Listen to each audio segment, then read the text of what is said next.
Michael Chandler versus Paddy Pimblett. This one is important. What's up, everybody? Laura Sanko here. We are talking some UFC 314 co-main event. Paddy Pimblett versus Michael Chandler. What?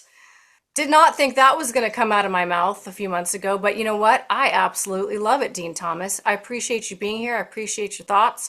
Appreciate your beautiful background. I don't know whose house you're in, but Me neither. I just saw the house. I was like, yo, I believe that. is anybody home?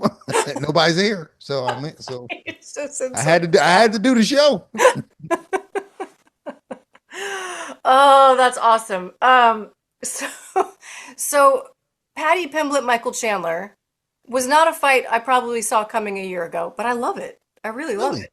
honestly, this was the fight that I kind of saw. I mean, it makes Yeah, sense on so many levels for sure. yeah. I mean, I always thought that this was the fight to make. And then when Michael Chandler lobbied and waited out 2 years for the Conor McGregor fight, and that didn't materialize. So they didn't give him Conor McGregor, they gave him kind of McGregor in Paddy Pimblett. Dean, did you just call Paddy Pimblett Conor McGregor from Sheen? Yeah, basically, yeah. Oh my God. It was a good joke, though. It was a good Yeah. joke. Well, so yeah, to me, I thought this was the fight to make. I really did think that this was the fight to make. We're going to learn a lot about both guys. Both guys are very charismatic. They're going to give us a good show. It's a great co-main event. Yeah, I mean, I can't say much. I can't speak more highly of it. I agree. I think it's a great fight. It is absolutely a fantastic matchup because it is this potential like crossroads for both of them, right? I mean, when you talk about the shoots and ladders game of the lightweight division, this is it. Paddy Pimblett has so much potential upside in this fight, right? And Michael Chandler has so much potential downside in this fight. And that to me is what it comes down to. I mean, of course, both guys have the opposite as well, but I feel like less so. This is a pivotal fight for Michael Chandler to prove that he still belongs at the top of this division. And to me, this is the fight where you can't, I just can't imagine not putting. I feel like Paddy got the respect that he should have been getting after the King Green, but it's almost like when the newness of that wears off, people kind of go back to the, yeah, but is he that good? And yeah, he is that good, guys. He Yeah, is we that. still don't trust him, right? We still don't know Yeah, how reliable he is at being a good fighter, so we're gonna find out. despite the fact that he used to maul dudes in Cage Warriors, but he was still kind of young and immature. And now we're starting to see a more mature Paddy Pimblett who's kind of showed that he can fight. Like, and Hmm. we're starting to believe that he can fight, but he's got to get past. Like if he wants to be a contender or have a name, he has to get past because we've seen it with Molly. Like we've seen it with Molly, and they could have very similar career trajectories. If Patty loses this fight and then he gets another one and then loses, and then we're just going to stay, okay, this guy actually can't fight. So this is a big win for him. I This is think it. this is it for him. And for Chandler, I'm like Chandler's he's got one foot out the door, right? Chandler's trying to get paid. He's trying to maximize his earning potential, and he's going to fight hard. Let's not make no mistake about that. He's going to show up and do his job. But I think Chandler knows that he's probably not championship material, but he's got a lot of earning power. He Hmm. loves his job. He's still healthy. But if he can't beat Paddy Pimblett, like I don't know where he goes from here. I don't know if it's even worth it for him. Because think about this. Like we forget that he's 2-4 in the UFC.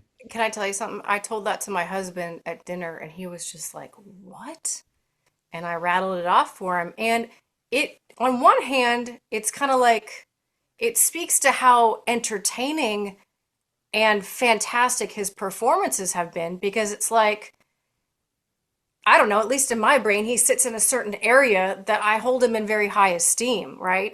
If you were to just look at that record, it wouldn't tell the entire story of how great he has looked in moments and how much he has given us in terms of, entertainment value and the incredible fights and the bonuses and, fight of the year. And like, it's been really good, but the results, just plain old results, are kind of like, oh, he beat Tony Ferguson and he beat Dan Hooker. Yeah, but when you think about those fights, right?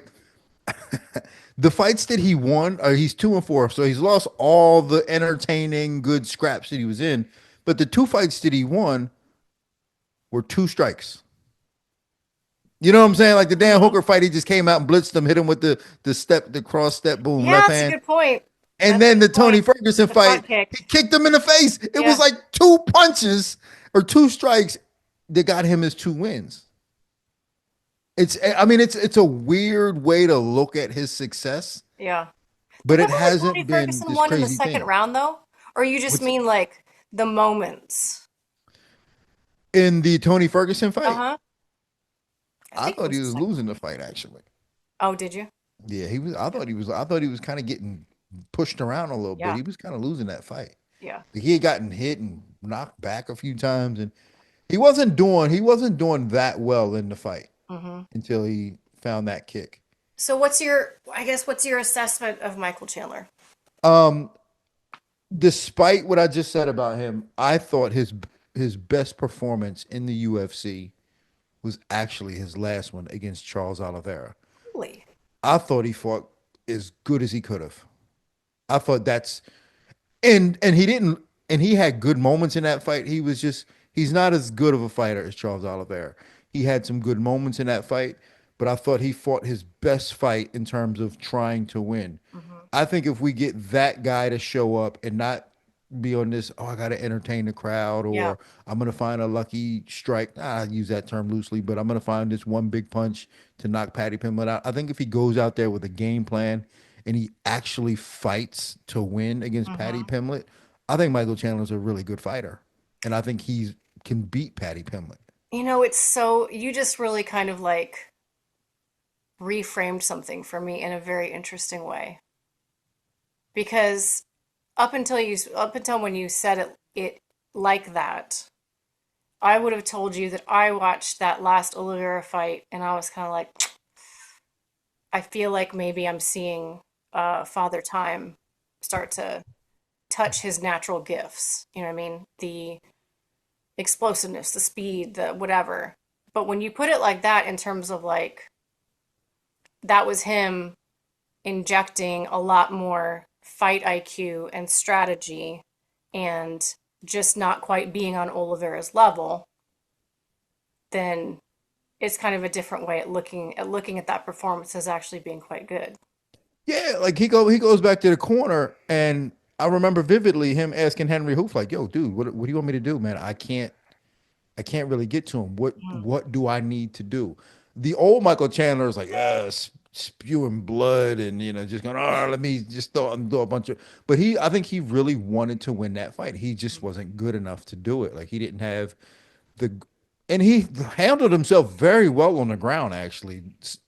Surprisingly, like Hmm. against a guy like Oliveira, who I thought would just be that much better, but I thought Yep. he did a very And good job on the it ground. cracked him late too. I remember Yeah. he had a really good last round, if I remember right. Yeah, I thought he fought in terms of fighting skill. I thought that his last fight against Oliveira was his best display of fighting that we've seen in the UFC, like in total performance.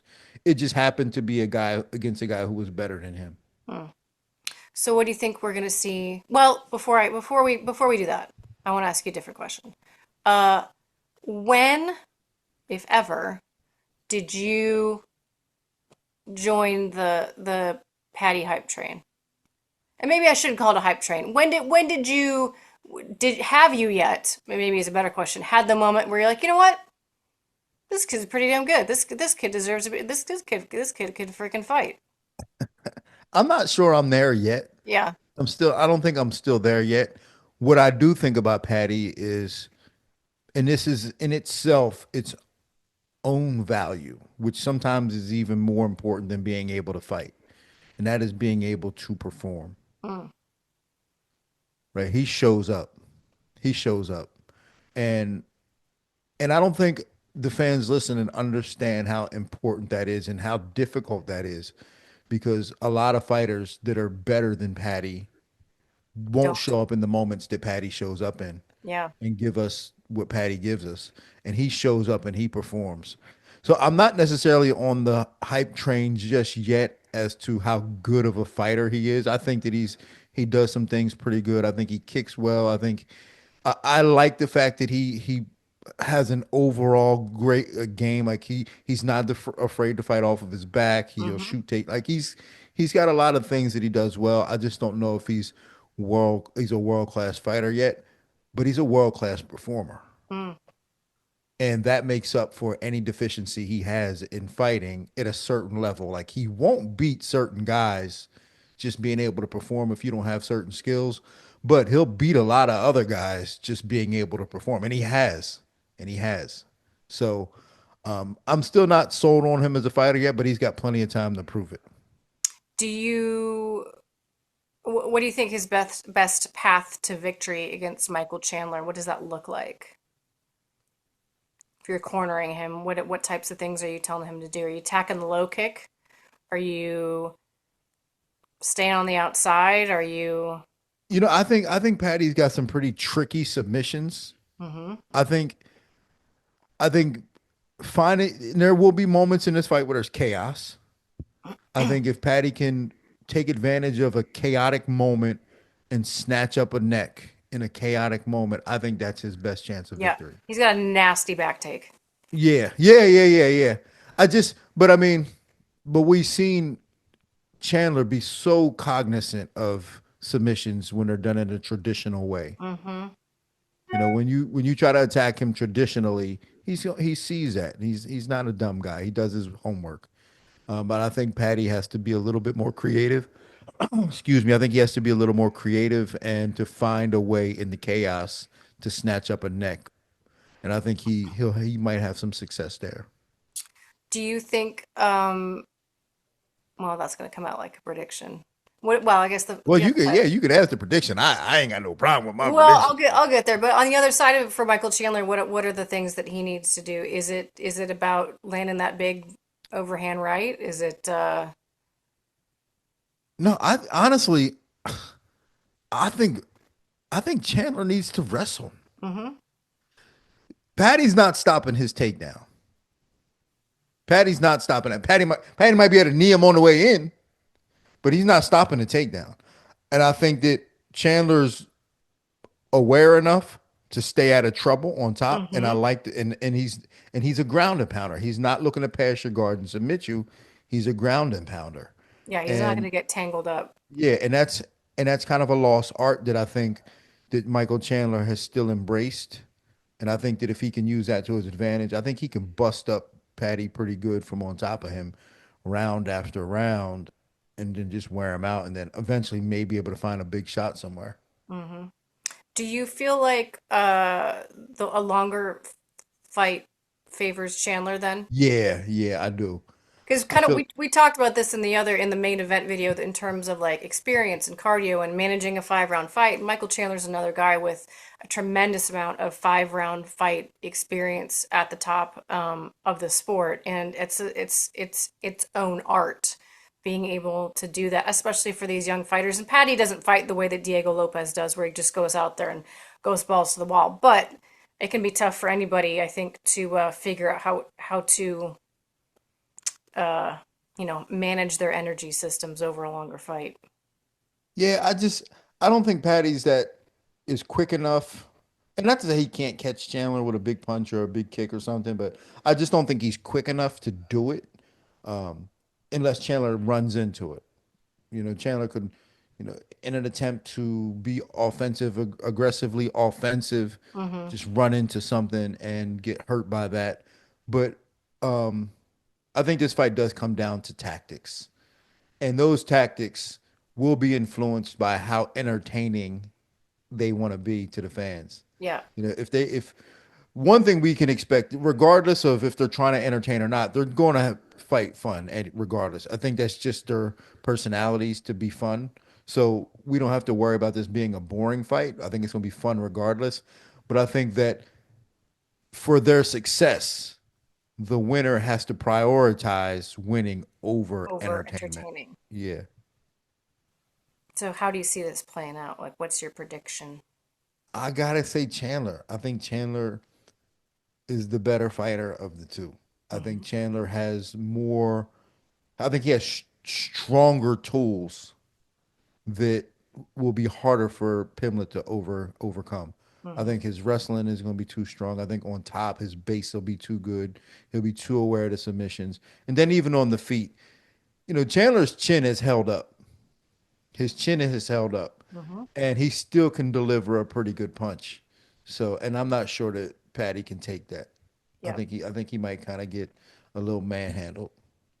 Well, that is what we are going to find out because certainly this is the biggest test of Paddy Pimblett's entire career. He's had sort of these, appropriate next steps. The win over Bobby Green was a tremendous win to be able to submit him, but this is yet another level that he's going to face this weekend. It's a big deal. I mean, but think about this, right? And I said that his best overall performance was in a loss to Charles Oliveira, but even in losses to Dustin Poirier and Justin Gaethje, he had some good moments. Yeah. Yeah, like the overall fight wasn't to me like all that impressive for him, but he had good moments against those guys.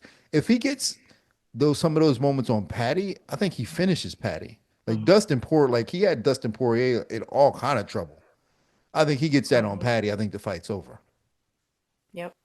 We will be tuning in to see for sure. I'm excited for this one. I'm really, really anxious to see who comes out going one way, who comes out going the other way, and where they go from there. Because the interesting thing to me is like, okay, so if Patty wins, who's he fight next? You got to move him up, man. You know, does he You fight got to move him Armand? up. You know what? Like if Paddy wins, you got to move him up, but like how much more up? Like honestly, I think that's when you give him the Money Moicano fight. Hmm. I think that's when you do that fight. Give him Money Moicano. I like that.